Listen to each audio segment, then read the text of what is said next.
ஒரு கவர்மெண்ட் ஆஃபீஸரை பார்க்கும்போது நம்மளும் இப்படி ஒர்க் பண்ணால் எப்படி இருக்கும்னு அந்த மாதிரி நம்ம ஆசைப்படுவோம்.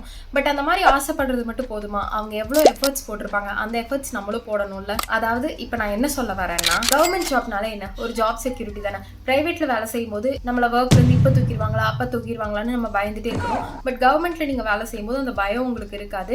கல்விக்கு உகந்த நாளான விஜயதசமி அப்ப நீங்க ஏன் கவர்மெண்ட் ஜாப்க்கான ப்ரிப்பரேஷனை ஸ்டார்ட் பண்ணக்கூடாது? அப்கமிங் இயர்ஸ்ல நிறையவே ஜாப் ஓப்பனிங்ஸ் வரப்போகுது. நிறைய செக்டர்ஸ்ல அதுக்கான அறிவிப்பையும் விட்டுருக்காங்க. நம்ம சென்னை ரேஸ் இன்ஸ்டியூட்ல 2000க்கும் மேற்பட்ட ஸ்டூடெண்ட்ஸ் படிச்சுட்டு வராங்க.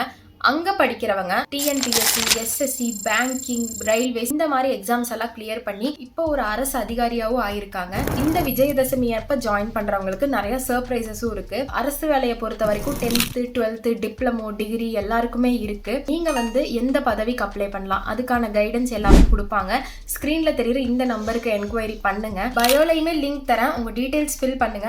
இந்த விஜயதசமியை விட்டுறாதீங்க, இப்பவே ப்ரிப்பரேஷன் ஸ்டார்ட் பண்ணுங்க. நெக்ஸ்ட் இயர்ல கண்டிப்பா நீங்க ஒரு கவர்மெண்ட் ஆஃபீஸரா இருப்பீங்க. கவர்மெண்ட் ஆஃபீஸர் ஆகணும்னு நினைக்கிற உங்களோட ஃப்ரெண்டுக்கும் இந்த ரீலை ஷேர் பண்ணுங்க.